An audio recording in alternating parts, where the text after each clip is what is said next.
Happened in the 90s. Matt was the fat kid, Steve was the black kid. Life wasn't always great, but you know what was? The 90s. Happened in the 90s. Yeah! Where are you gonna go? Everywhere. What are you gonna wear? Hugo? Yeah, Hugo for Women. The new fragrance. Life's a journey. Travel light. Don't imitate, innovate. Yeah, Matt, I did it again, man. I fucking did it again. What'd you do, Steve?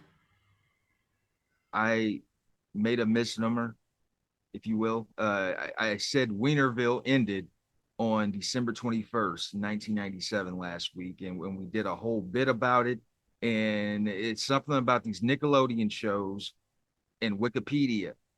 They mislead me. They misguide me. They lead me astray, Matt. The internet, Steve. It's evil. It's trying to trick you. And I didn't do my due diligence and double check and verify that Wienerville ended on that day. It ended in like July 96 or 97, like nowhere near December. Well, you know, Steve, just on behalf of the show, I really got to say it's not our fault. We're being misled by multiple. It's everywhere. Even IMDb, I feel like sometimes has wacky info. So nobody's doing the fact checking on this. We're trying our best, but I don't think Mark Wiener's coming out of the woodwork here to, attack us. So I think you're okay, Steve. Oh God, there's a pet. There's a puppet over here with a massive head. Wiener. What if he just popped out of your wall like the Kool-Aid Man, Steve, and just attacked you, Wiener style? Depends on which character. I might punch him. If he's bony, I looked that up too for the show when we were editing, and that was hilarious. Boney, he's a legend. I do like that. What was his theme song? Boney, Boney. Yeah, I leave me alone. I love it. That's my spirit animal, Steve. Boney. And Saved by the Bell. This was another one. I said that Code of Ethics. That was the one where Tiffany Amber Thiessen was getting it on with the professor. That wasn't the case. This was actually an episode where Robert Guillaume, the voice of Rafiki Benson, he was the professor, and he's being a hard ass with the students. And this was his only appearance. Yeah. Damn, they got Robert Guillaume on Saved by the Bell, Steve. I never knew how the one and only. Or Guillaume, yeah, the one and only. Well, again, I mean, you know what, Steve? I feel like you're bringing it up, but nobody would have noticed if you just let it go, man. I can't, man. I cannot. I respect that. God damn it, I respect you, Steve. Integrity. That's what we try to do. Yes. Is this the only auto maintenance you've had in the past 4 months? Then it's time to come into Midas for maintenance that's done right. Midas does fluids, lube and oil changes, filters, not to mention wheel balancing, computerized alignments, and more. For routine maintenance, come into Midas today. Right now, Midas will give you an oil and filter change, tire rotation, and more for just $29.95. You'll get a written brake inspection, too. So come in today. Well, hey, boys and girls, this is Steve G and Mad G with Happened in the 90s, a show where we talk about what happened in the 90s. So get out your Sting albums and your Sting action figures, because we hitting the holes on the floor, whole crew be wild. Bitch, back that ass up like Juvenile. When my peeps come to spend a dime a piece, you know Mac come through with a line of freaks. Every bitch on the hip be a 9 at least. We getting head on the floor while you grinding freaks. Whole squad get it down like this. Whole squad buying rounds of Chris. Whole squad got their crowns on wrist. Whole squad got a pound of twist. Whole squad got a pound of spit. Cause a clown wanna flip. Mac never slip in the club. Told y'all ninjas 4/5 in the club. If a ninja wanna draw in the blood, then we can drip in the club. You know how ninjas get in the club. Shit, you know how I be. All high VIP, rolling up the BIG. He all liquored up, talking shit till they man gotta come and pick him up. Got bitches in the back bouncing the jiggle. What? You got your hands up and I ain't even stick y'all. Like, it's the end of the fucking season. I had to go all out. Damn, Steve. It's the end of the fucking season. It is. And it's conveniently episode 150 where it's right even. It feels nice. You know, it feels right. Uno God damn, cinco. Steve. Now you got me all fucked up.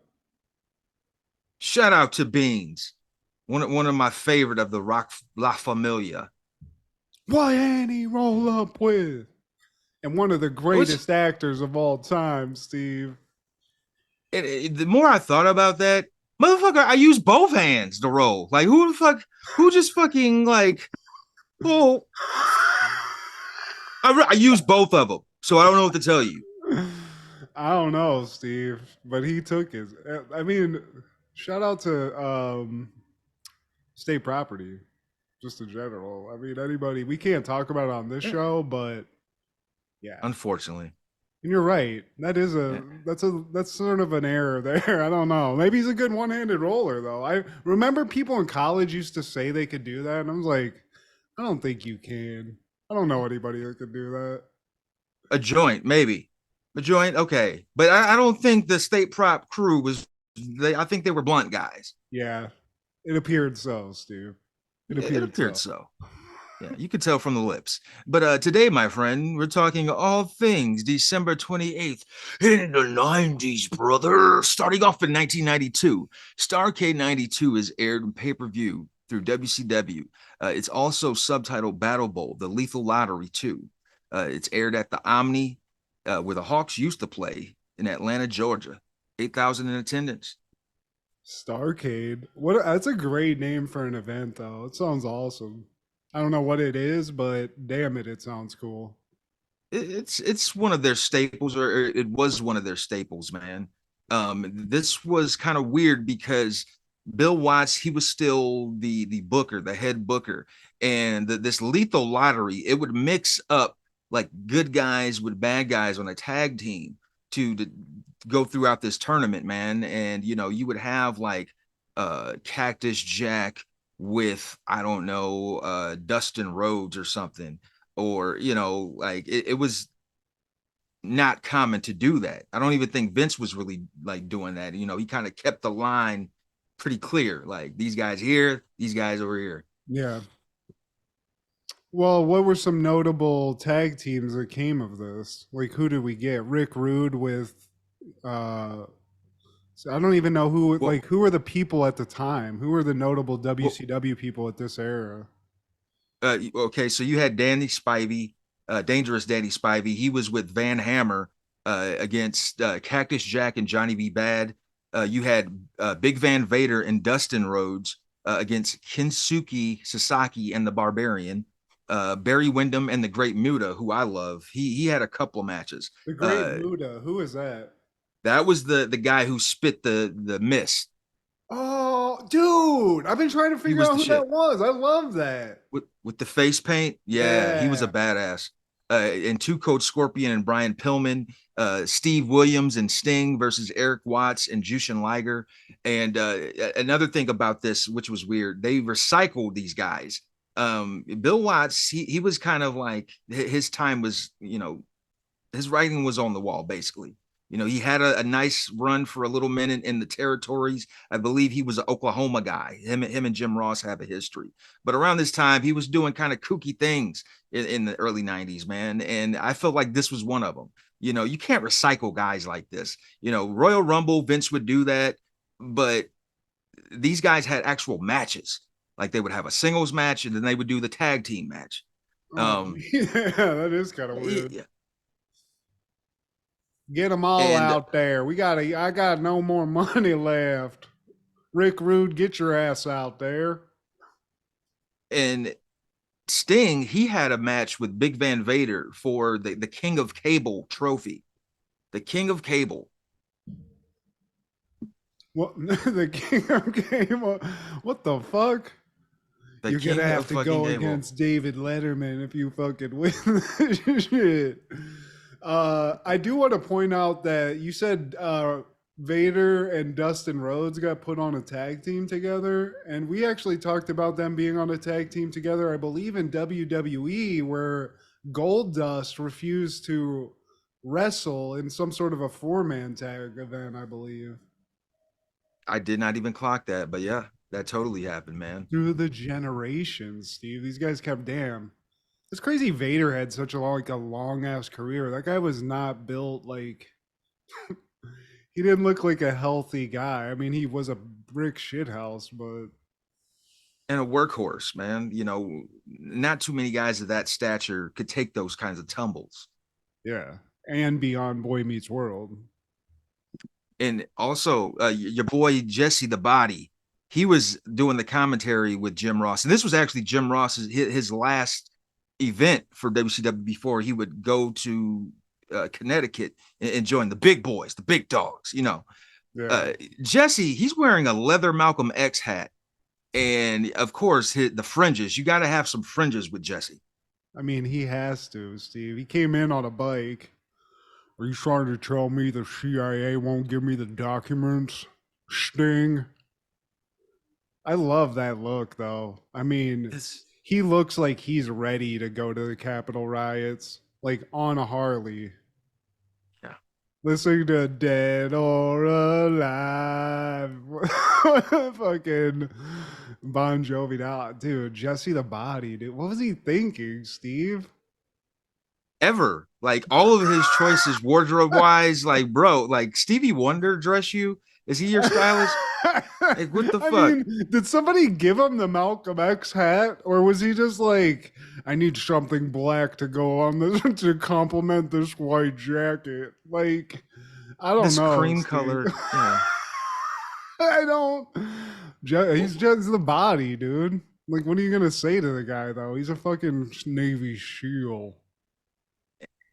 In fairness, Malcolm X was a big deal. The movie just came out around this time in '92, and it swept the nation. Big supporter of Spike Lee. Love it. Love the film.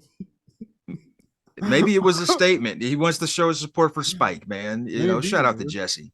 But in 1995, the final episode of The Adventures of Pete and Pete airs on Nickelodeon. It's season 3, episode 13, titled Saturday. It's just another ordinary Saturday in Wellsville, or so it seems. Big Pete needs a haircut. Ellen must work. Wayne has new shoes. Monica is on the hunt for the elusive ninja. And Stu is stuck at a never-ending red light.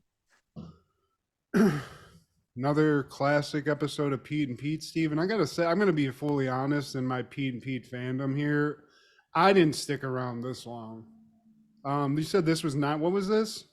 95. 95. So, I'm 12. I probably did see this, but I wasn't tuned into Pete and Pete like this. But what a perfect, I feel like, it doesn't really wrap up any like crazy storylines, but it's like just a great last episode of this show. And it's fun. And I think it's a good last one, in my opinion. I agree, man. And Pete does the narration, and it's Saturday. And he said nothing spectacular about this Saturday so far. It's just like the other 51 Saturdays. Like this Saturday is Saturdayin'. Wake up, have some cereal, watch Bobby's World, rinse, repeat. It's all there. But,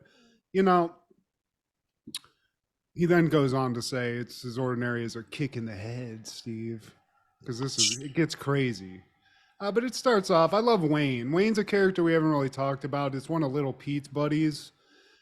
He has a couple friends now. I think Monica's the one that's going after the ninja. And there's another one we don't see here who's Iggy Pop's kid. And she was kind of a famous child star. I think her name in this is Nona.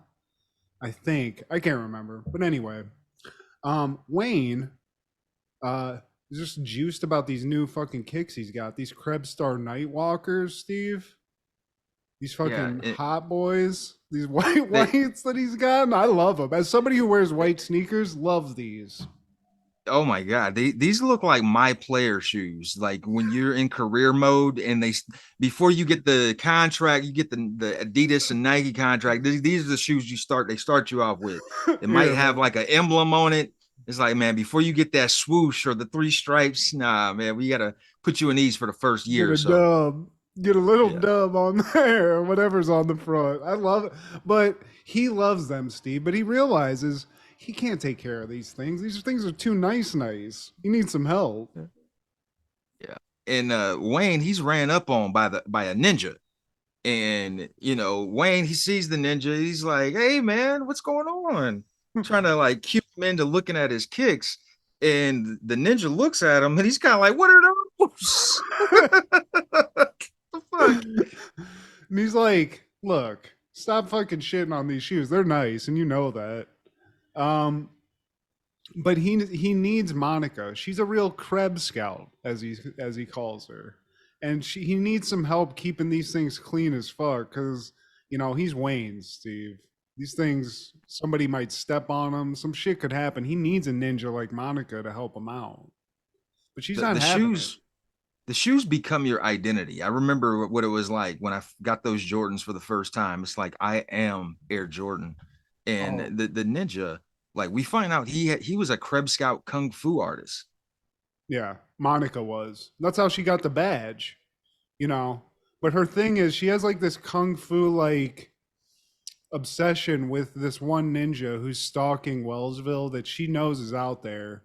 And she's just walking the streets trying to find this hidden ninja so that she can, rid the town of this plague. So she's just kind of like Kane in Kung Fu in this episode. She's just roaming the streets, just searching, Steve.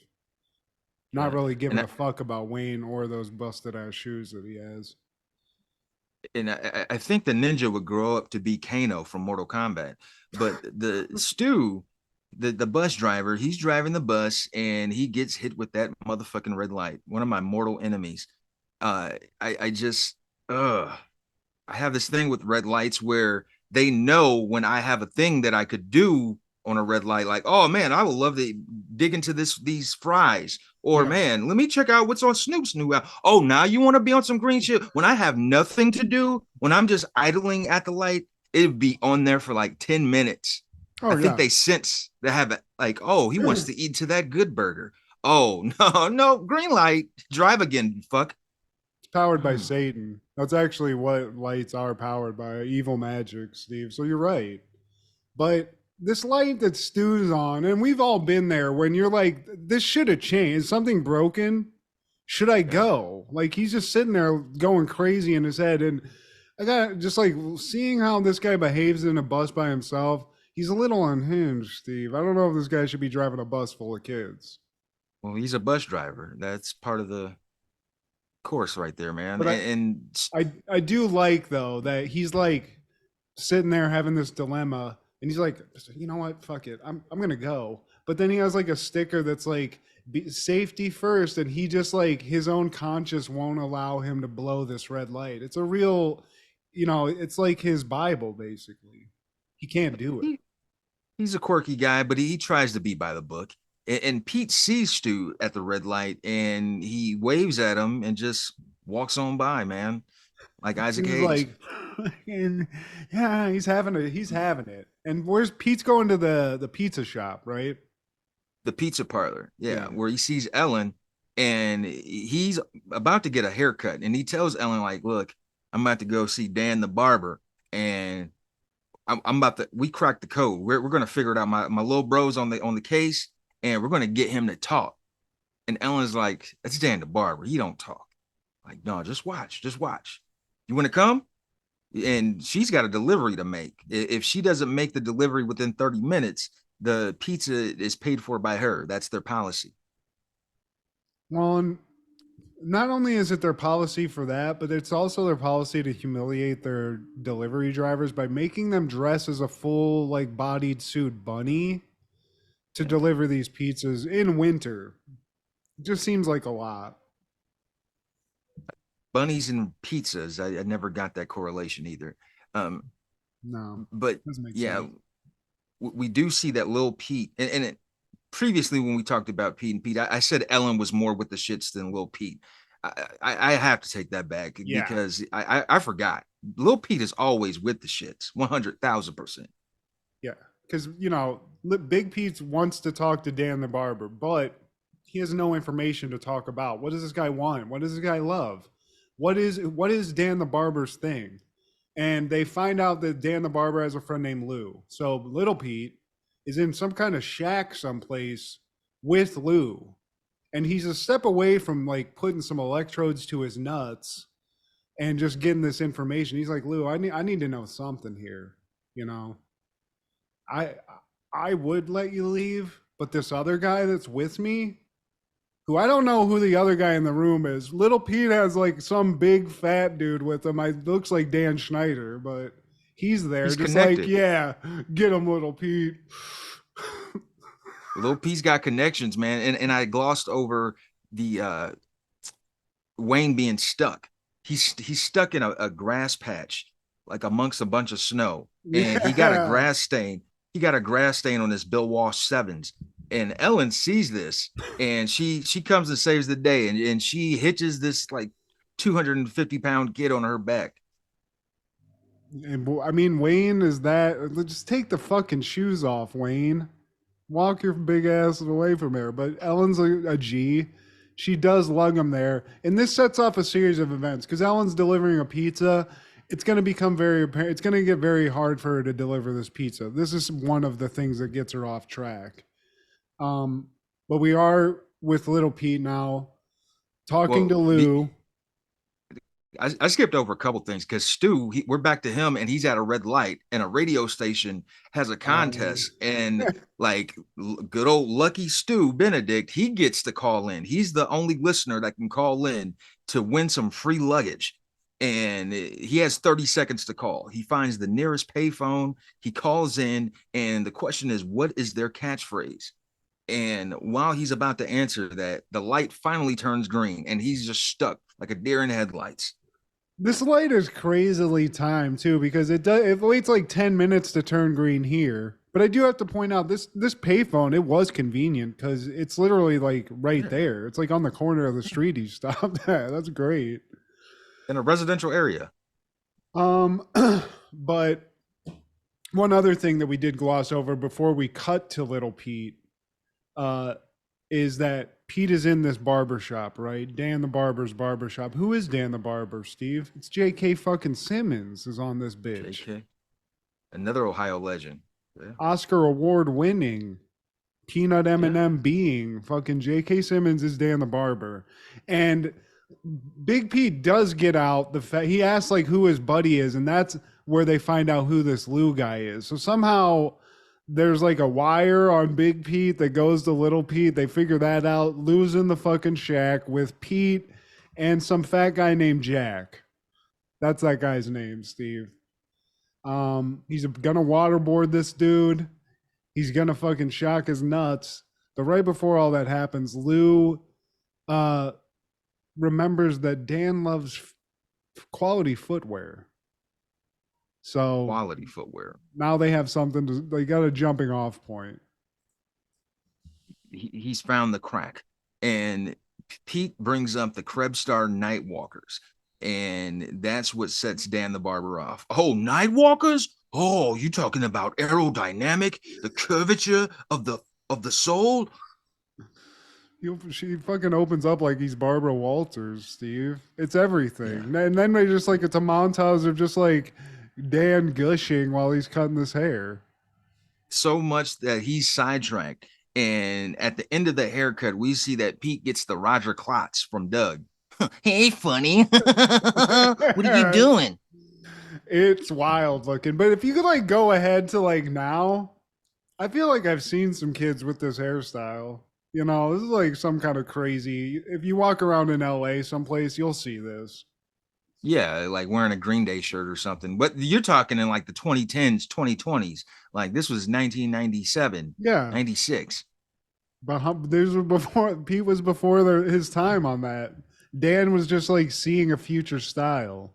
But I love, he's like, Dan, what the fuck? And Dan's like, hey, kid, I just talking. I got out of my head, this, that, the other. But Pete has to, I would be like, can you please just shave the rest of it? Not Pete. He goes out in public with that shit, Steve. Rat tail and all. And now back to the ninja. The ninja is on the prowl, and it's starting to kick in that the ninja has no business out here in the streets. There's no evil to fight, no crime. She's just rolling a boulder up a hill, Steve. Monica's, and she's getting sad about it too. I forget who she sees, but she's like, this isn't, well, this place is fucking boring. Like, there's nothing to do here. There's no ninja. There's nothing. I can't defend this place from what? Wayne's fucking weird shoes? I don't know. And she runs into Wayne, and Wayne, he wants to fight crime with the ninja. Wayne's trying to be the Robin to the Batman. And like, I think that was another writing on the wall. Like, oh shit, this is gonna be my sidekick. I'm done and done. Like, I'm done and doneer. I like, this ain't for me. I'm retiring. And then Ellen, who's still biking a pizza around because she's been through all holy hell to get this shit. She almost runs over Wayne's shoes and he goes off. Like, she almost bikes. And I'd be pissed too. But I mean, Wayne almost slaps a bitch, Steve. It gets crazy. Over the weekend Warriors? Hell yeah. The fucking the JC Penney 18s? Shit. How long I waited outside of Kmart for these things? You can mow the fuck out some lawn in those.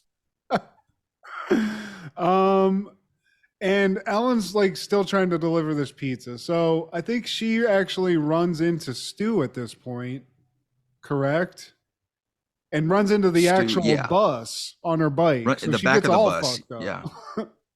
And she wants to hitch a ride on the bus. And Stu, like, he's having a back and forth with Ellen now. And while that's going on, the light turns green again. But he can't proceed because now this old lady's basically jaywalking in front of the bus. Yeah, the light's green. Bitch. She doesn't have right away. Yeah. But hey, he doesn't want to catch that body. So he waits patiently for the old lady to cross the road and the lights red again. I mean, they both scream. Ellen and Stu scream at the bitch too. I mean, they're in a bus, but they're both like, bitch, come on, go. But no go, Steve. So she gets out, has to hoof it like Forrest Gump with this pizza. This pizza is long gone. At this point, Steve, this shit's already fugazi. You don't want to eat this. But I think as she's running, she has to tie her shoes. She bends over, puts the pizza on a car. The car takes off, which is a dick move because they saw her put that pizza on the car, Steve. You felt it. Yeah, you saw it. It was right there. You could see through it. It was a window. You didn't have some shit on that, but car takes off. She actually Terminator 2 like fucking catches up to the car, gets on the car. Yeah. Yeah, dude. Fucking, this is the most, well, she must love this job. She fucking throws her body on the car, holds on, but gets tossed on the pavement, Steve, like a goddamn cop trying to hold on to a fucking car. It's crazy. Dude, and she makes it to her destination. And the ninja is like seeing this. Is like, with this big ass bunny with a pizza in my hood. Ching. That and must be a spy. She's in disguise. Yeah. In a bunny suit. What kind of shit is this? Bitch. She makes it to the door. Yeah. And who is it? It's fucking Endless Mike. He seems to be like really cleaned himself up since that wrestling episode, Steve. He seems like a little more calm. He's still giving him some shit, but he's like, he looks at the pizza. The pizza's destroyed, Steve. I mean, I'd still eat it, but I'm an animal. He throws it back at Ellen. Her and Monica walk away with this soggy, destroyed pizza. And, they've basically both failed. Everyone feels they're kind of on a downer right now, except Stu, because he got that green light, Steve. He finally got that green light, man, and he's exhilarated. He can finally go, and he's out of gas, stranded. Stu, he was in his glories. Now he's losing it again. He might need to go to a sanitarium or whatever, a loony bin. He's fucked. It's really shitty out too. So they're having a downer. Pete's got his fucking weird like flock of seagulls punk cut. He's losing it. But then everybody sort of like gets together. The kids, they got this fucked up pizza. They all hang out and start eating that shit, and then they see Stu out in the window. This motherfucker's pushing a bus himself, Steve. And they see this, man, and they all volunteer to help. I love that. And this is just all in just this is just an ordinary Saturday, bud. Yeah. Saturday.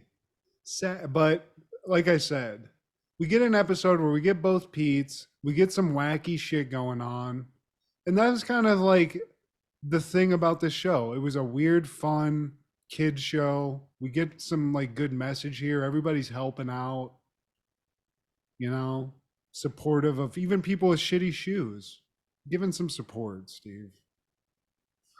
And you will get flambés for wearing those, man. But last time I said this was like a children's Seinfeld. Taking it a step further, I would say it's a blend of Seinfeld and Wonder Years. Yeah, that's a with a little like even more wacky. I mean, I guess Seinfeld was wacky as fuck, so that you get that. But that is a good fucking representation of it. And it's just a singular show. I can't really point to a lot of stuff that was like this. You know, there's a lot of like rip-offs of a lot of things, but a Pete and Pete rip-off, I can't really think of anything that went like this weird with it, you know? And just having those like iconic characters, man, like it's so like Seinfeld, like George Steinbrenner, Newman, Soup Nazi, uh, the guy who was always raving about the suit, the best, Jerry, the best. Like I look at Ellen as like a teenage Elaine Bennis. Lil Pete, I would say, is like Kramer in a way. Not annoying and cringe, but just like weird. Like, but also like always like has like his finger on the pulse of what's going on. And capable of anything. It doesn't matter. Basically. Like big and small, he can do whatever, you know. And also just like putting kids in the driver's seat in this way. It was like you had like it was for teenagers kind of. It was like this kid show, but even it was like if you were an older teenager, you kind of get into it, you know. The brothers had this age range, the kids on it, you kind of grew with them too. And they had some like people that would come back that just were like arty and shit, where it was just like so fun and strange in a good way for a kid show that I don't know, man. It was just really like a once in a lifetime thing that I would love to like. I would love it if kids got into this again because it's it's that good. I mean, Jordan bought these DVDs when we were in college, and I remember watching them back then with him and just being like, "Damn, this shit is like fucking deep in a weird way too." Like they're bringing back storylines and these characters and stuff. It's fun, man. And even the theme song, I feel like even if you don't know the words, like when you hear that like beginning of it, if you grew up in that time, you know that shit. You grow a deeper appreciation for it as you get older, for sure, man. But in 1997, WCW is airing Starrcade 97 on pay-per-view, live from the MCI Center in Washington, D.C. That's where the Wizards and the Capitals lose. They had 17,500 in attendance. And, what's notable about this is I believe this is the first time Hollywood/Hulk Hogan would face Sting. This was anticipated for shit decades, you could say, and it didn't live up to the promise. I mean, I remember the build up to this because Sting was coming out of every corner. He'd come out of the fucking rafters, zip line in this crow Sting look, which we've gone on record. Not my favorite Sting, but Sting, I love a Sting. I'm into it. He had a cool look, but I think the fan favorite is the Surfer Sting, man. And the trajectory of both of these guys is quite similar. In their heyday, their introductory period, they were, like California dude, blonde hair, good times, like the ultimate good guy, the top face of their company. And somewhere in the mid to late 90s, they both go black in a different way. Sting would become Crow and Hulk would go Hollywood. Oh. Goth. This is their goth phase, Steve. But I gotta say one thing that I mean, maybe it's the picture behind you and just like the way the image got saved, but Hulk Hogan's level of tan. I mean, that's George Hamilton area that we're getting into. Like the NFL football skin. I don't know. It's leather suitcase level. Yeah, that's. I mean, it's Sweet D's description of hot dog skin with the doll hair. I mean, it's amazing. I love the Hollywood look. The Sting look, no, though, it was just I didn't get it, and also I don't remember this match, but I don't know. Sting at this point was just hitting people with baseball bats and shit.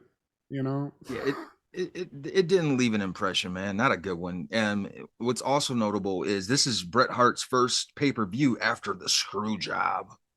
Hmm. So this is him in fucking the dub. In the dub, man, and he was the special guest referee. He didn't have a match, but it was Larry Zbyszko versus Eric Bischoff with Scott Hall accompanying Eazy-E.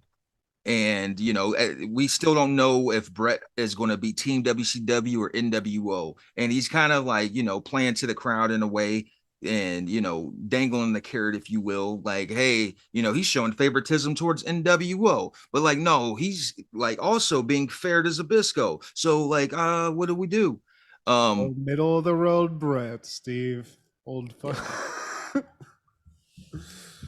But I think the stipulation in that match was WCW wins, they keep control of Nitro. If Bischoff wins, NWO takes over.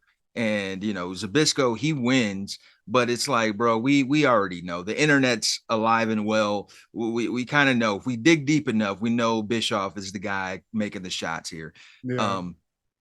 But the best match of this event was the first one. It was Eddie Guerrero and Dean Malenko in a singles match for the Cruiserweight Championship. And, when you have any of those guys that are in that pack have a match, man, it's going to be an instant classic. It lasted about 15 minutes. Guerrero. I saw the Guerrero name, Chavo Guerrero, is actually integral to that Iron Claw movie that's coming out. Like he's like sort of was instructing them on the wrestling part of it. But yeah, Eddie Guerrero and Dean Malenko. I didn't see this match, but who won it? Did Eddie win? Eddie won. Nice. With the Frog Star, man. Stinko Malenko lost. Love it. But yeah, in 1998, Mr. Show is airing their series finale, season 4, episode 10, Patriotism, Pepper, and Professionalism. And with the Mr. Show episode, it's going to be all over the place. Yeah, we'll try our best here because he gets right into it. It's kind of sketch / stage intro, but it's Bob and David are doing sort of like a corporate gig. At the beginning of this, they're hosting a corporate retreat for Globochem. They're the MCs, and they start roasting like the crowd, the different employees, and it starts off kind of tame. Where like David's like, "Yeah, I'm kind of tired. I was up drinking all night with Mr. Oliveri," and everyone's like, "Ha ha ha!" Clearly, they've been given some jokes to tell. You know. Hey, David, we missed you at the tug of war. Oh, well, they put me behind Jeff Tuesdale. His adult diaper broke and I slipped in his shit. Oh!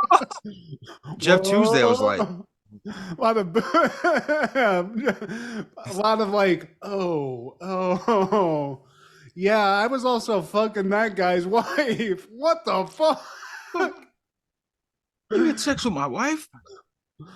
Oh my God. So this keeps like they say a couple other things, and then I feel like, is this where Honesty in Motion come out? Honesty in Motion, yeah.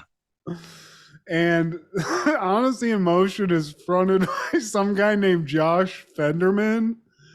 And this guy kills it. He gives like a little song and dance, but then we find out that the story on Josh Fenderman goes much, much deeper, Steve. He was one of Hollywood's toppest stars. And they go back to this commercial he did as a kid. I think it was a cereal commercial or something. And he says, it's pumpkin-y. And that was like his catchphrase. It swept the nation, That's it. and he's an instant star. And he basically becomes like a white Michael Jackson, like this super huge mega star. He gets a bunch of top billings after that. The commercial you talk about, he becomes like a blockbuster dude. He's in a movie called Goober Control. Uh, it's Directed led to by a lot Steven of Stevenberg. it's led to a lot of other 80s comedies. So he got in that Dumbbell machine. Dumbbell University and Tuna Fishing 87. And with all those movies came a lot of money, Steven. Like a lot of child stars, his parents took his money. They took it all. He had all of the millions and blew it all. And he's like, it was just only money. And I've pretended to be a lot of other people, but no one ever pretended to take my money. And they keep showing this one clip of him, like Corey Feldman dancing in front of like a crowd. They show it like 8 times. It just keeps cutting back to it for some reason. But Josh, after his money's taken, and he basically because he didn't realize that like when you spent your money, it was gone forever. Stuff like that. He actually sues somebody about the fact that this happened and wins, and it gets like some kind of warning put on money that says like if you spend this, it's gone. Which Not yours also anymore. led to a lot of other warnings on products. We find out like the shit on cigarettes, the warnings on like fat foods and stuff.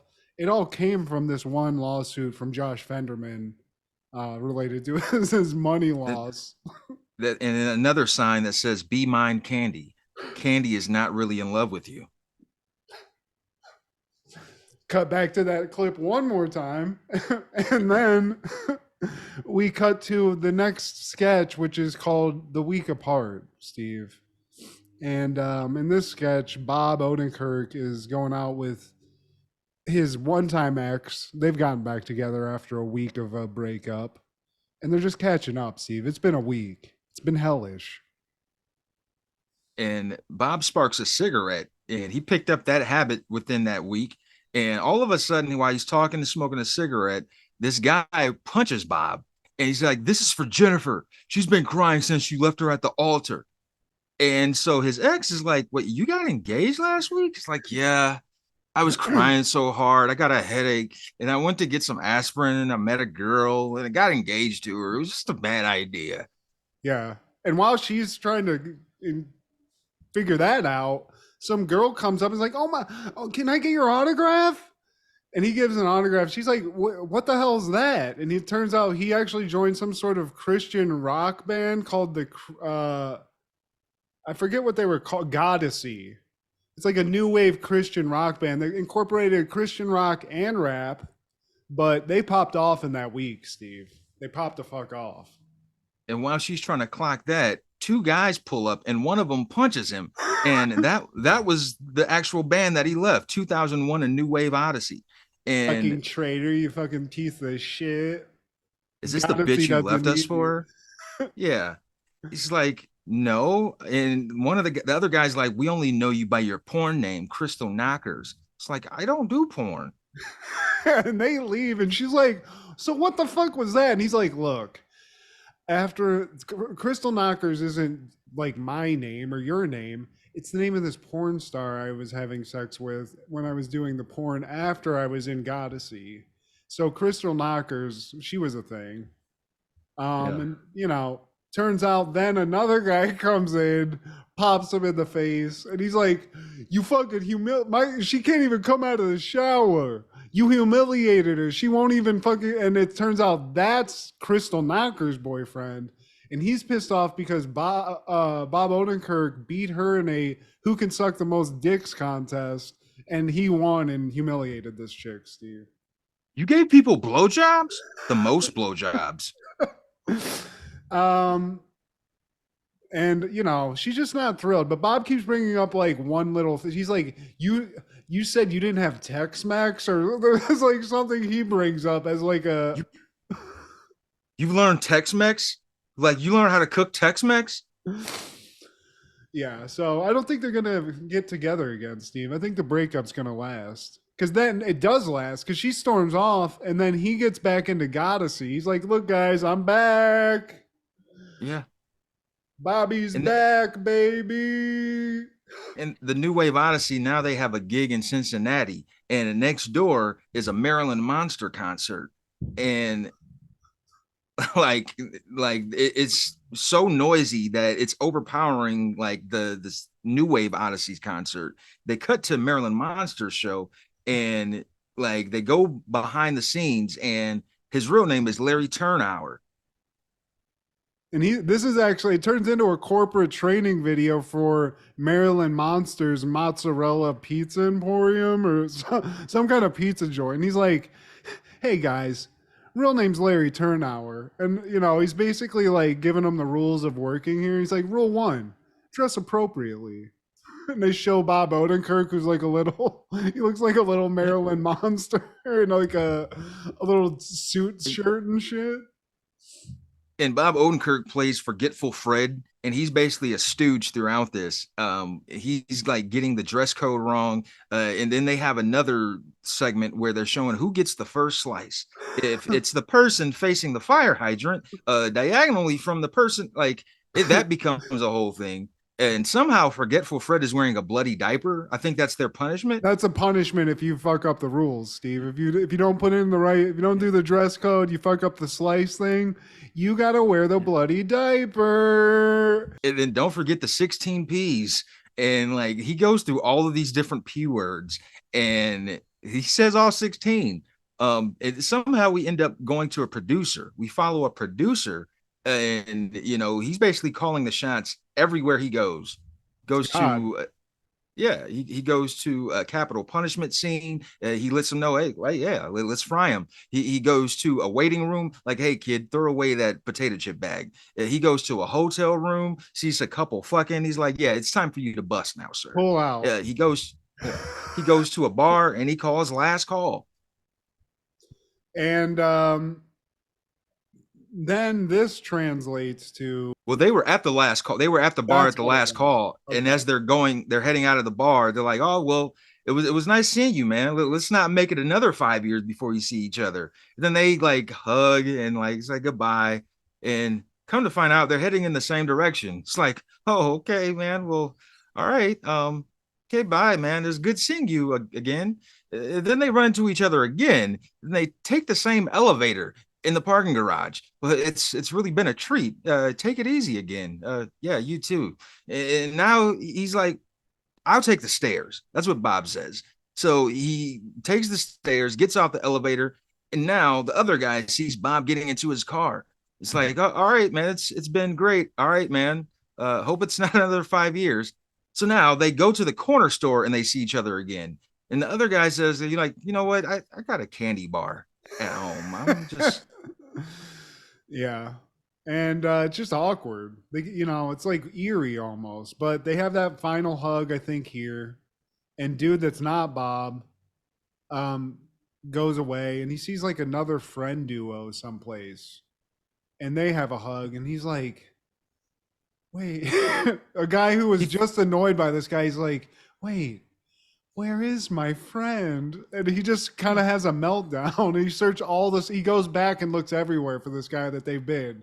The corner store, the parking garage, the bar. He has a meltdown in front of the bar, Steve, because the guy's nobody's answering. Where is his buddy? Where is he? And then the next day, he gets the newspaper basically delivered into his lap as he's like laying in front of the bar. And at the top of the headlines, friendly acquaintance dies. And no. And I also like friend sad.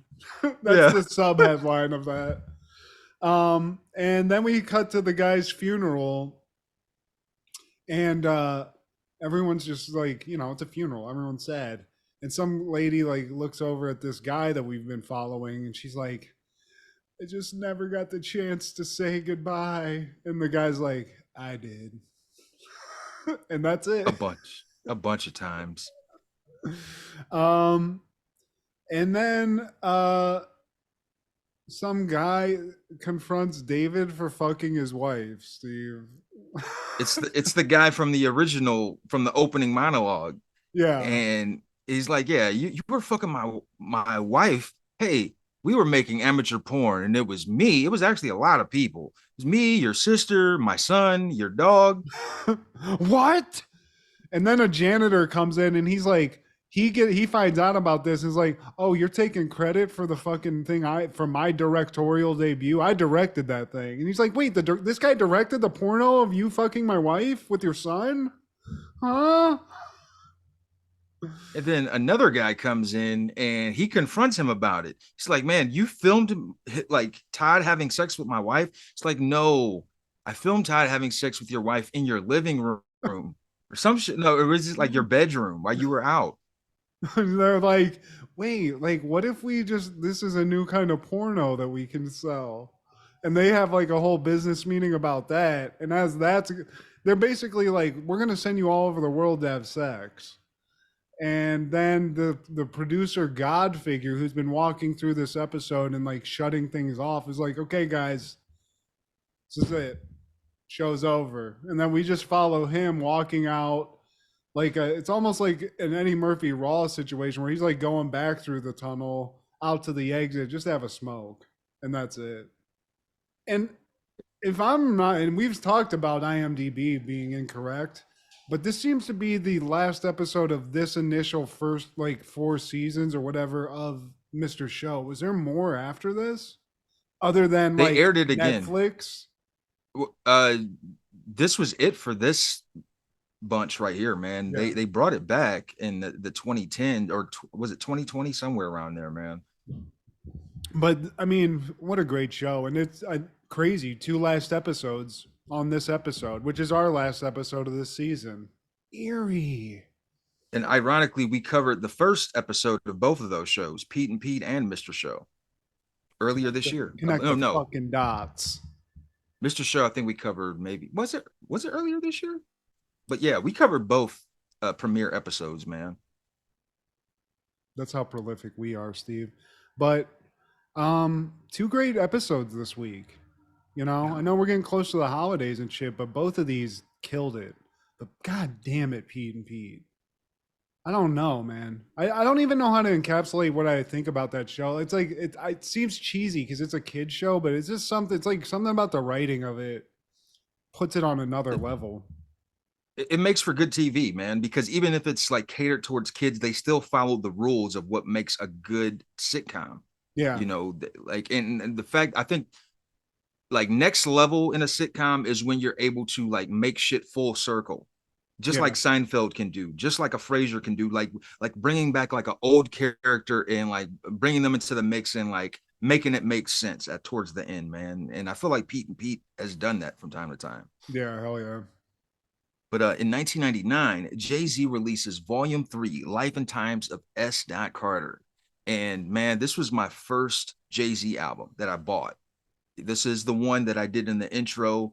Do it again. 12 a.m. I'll be 1 a.m. I'll be kicking out. Some shit like that. And then, but the grand epic release of this was big. Pan, pan, ding, ding, ding, ding, ding, ding. This might be my favorite Jay-Z album, honestly. Like I Really? thought Volume 2 was, but now that I realize that Jigga is on this and S. Carter's on this, and the interlude like beat that they play like in the intro and like that middle part. Yeah. I mean, I know there's no like actual vocals on it really, but that shit is fire as fuck. But S. Carter, you must try harder. Competition is nada. That chick was fucking sexy. What happened to her? Million. That chick was hot, dude.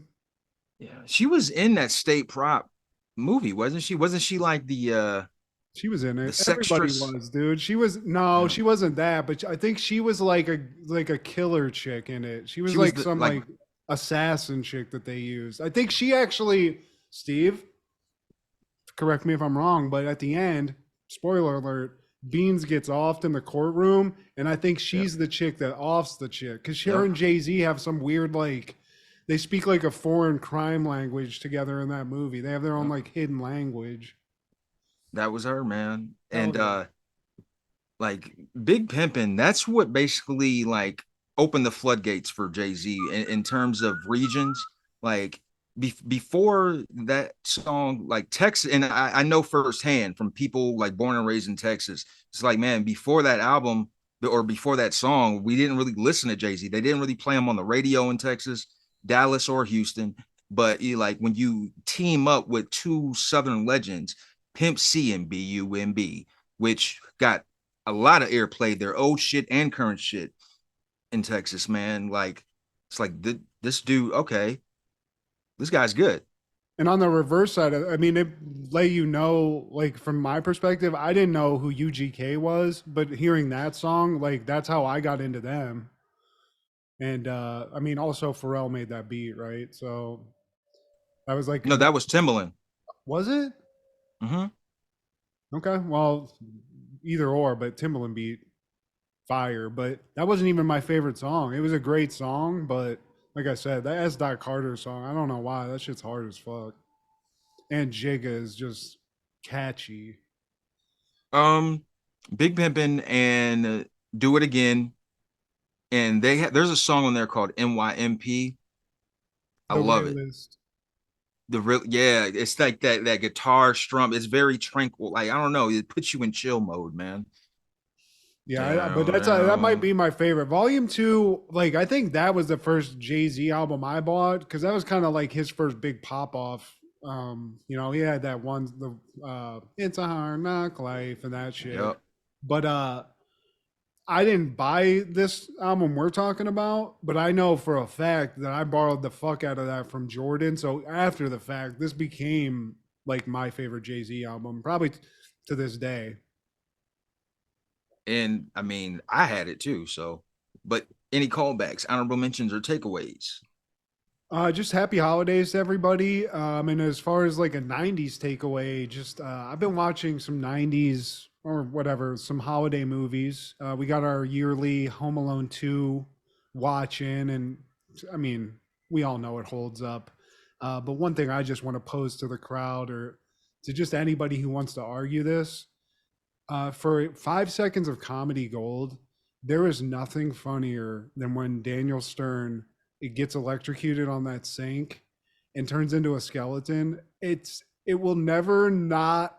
I'm about to start busting out laughing now thinking of it, but when he high pitched screams and it cuts to him as just a skeleton with like an afro, it's one of the greatest comedic moments of all time. So I watched that, and I also, Steve, I don't like Chevy Chase.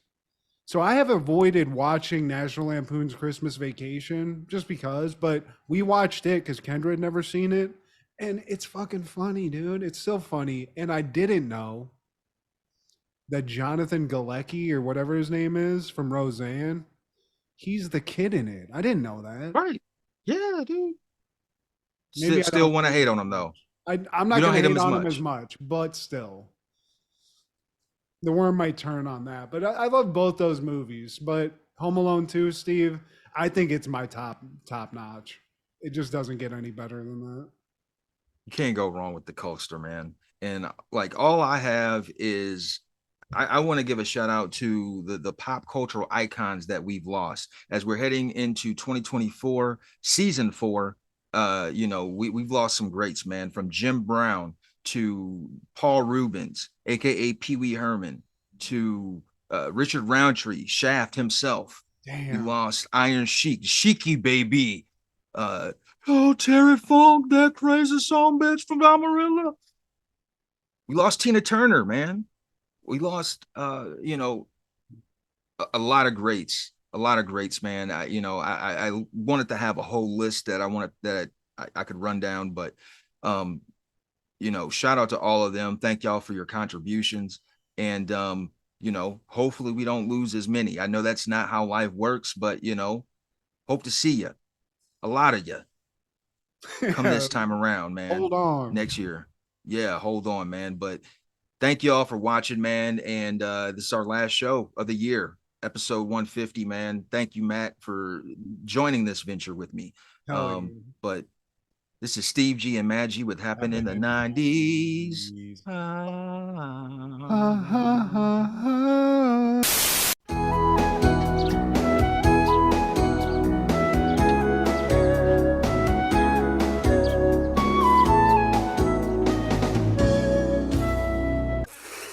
Funky butt loving. Did he say funky butt loving? Oh.